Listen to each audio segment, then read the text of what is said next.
আসসালামু আলাইকুম ওরহমাতুল্লাহ। Voice of Muslim YouTube চ্যানেলে আপনাকে স্বাগতম। সম্মানিত বন্ধুগণ, আজকে আমরা জানব আল্লাহ তাআলা মৃত্যুকে কিভাবে সৃষ্টি করেছেন। তো জানতে হলে না টেনে ভিডিওটি শেষ পর্যন্ত দেখার অনুরোধ রইল।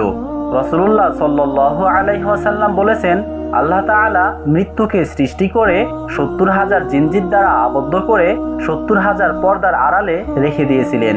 সেই জিনজির এত বড় ছিল যে একটা তেজি ঘোড়া সহস্র বছর পাড়ি দিলেও তার একটি প্রান্ত অতিক্রম করতে পারবে না। ফেরেশতাগণ কেউ জিনজিরের শব্দে ভয়ে কাছে যেত না। সুতরাং মৃত্যু যে কি জিনিস তারা সেটা জানতো না। একদিন আল্লাহ তাআলা সকল ফেরেশতাদের ডেকে মৃত্যুকে পর্দার আড়াল থেকে উন্মোচন করলেন। কিন্তু ফেরেশতাগণ মৃত্যুর ভয়ানক আকৃতি দেখে ভয়ে কাঁপতে কাঁপতে অজ্ঞান হয়ে পড়ে থাকলেন। তারপর মহান আল্লাহ তাআলা 1000 বছর পর ফেরেশতাদের জ্ঞান ফিরিয়ে দিলেন। ফেরেশতাগণ জিজ্ঞেস করল, হে আল্লাহ, এর থেকে বড় কিছু কি আপনি সৃষ্টি করেছেন? তখন মহান আল্লাহ তাআলা বললেন, আমি মৃত্যুকে সৃষ্টি করেছি এবং আমি এর চেয়েও অনেক বড়। অতঃপর আল্লাহ তাআলা আজরাইল আলাইহিস সালাতু ওয়াস সালামকে বললেন, হে আজরাইল, আমি তোমাকে মৃত্যুর উপর ক্ষমতাবান করলাম। তখন আজরাইল আলাইহিস সালাতু ওয়াস সালাম বললেন, হে আল্লাহ, আমার কি এমন ক্ষমতা আছে যে আমি মৃত্যুকে আয়ত্তে রাখতে পারি?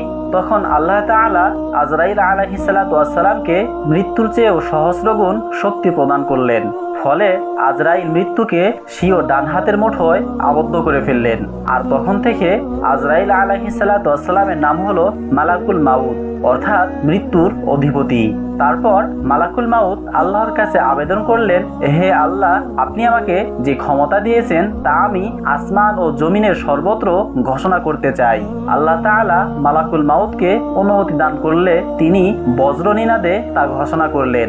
সুতরাং আমাদের কারো মৃত্যু হলে আমরা যাতে আজরাইল আলাইহিস সালাতু ওয়াস সালামকে দোষারোপ না করি, কারণ তিনি আমাদের জান কবজ করবেন তা আল্লাহর ওই আদেশে আগেই ঘোষণা করে দিয়েছিলেন।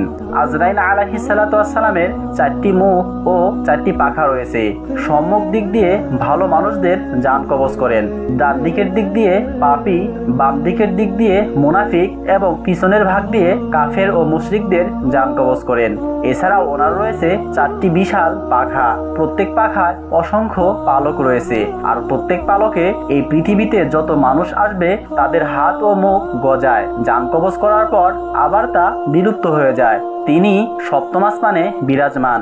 তিনি যে আসনে বিদ্যমান আছেন তার টেবিলের পায়ের সংখ্যা 70,000। সপ্ত সমুদ্রের পানি ওনার মাথায় ঢালা হলেও সেই পানির এক ফোঁটাও তার শরীর দিয়ে বেয়ে মাটিতে পড়বে না। সম্মানিত বন্ধুগণ, একবার চিন্তা করুন, এই বিশাল আকৃতির ফেরেশতা একদিন আমাদের কাছে আসবেন আর বিবাহিতদের বিধবা করবেন, পিতামাতাকে সন্তান হারা করবেন, ছেলে মেয়েদের এতিম করবেন। এখন আল্লাহর পথে ফিরে আসবেন কিনা আপনারাই ভালো বোঝেন, কারণ আল্লাহ তাআলা পবিত্র কোরআনুল কারিমে ইরশাদ করেছেন, কুল্লু নাফসিন যায়িকাতুল মাউত, অর্থাৎ প্রত্যেক প্রাণীকেই মৃত্যুর স্বাদ গ্রহণ করতেই হবে।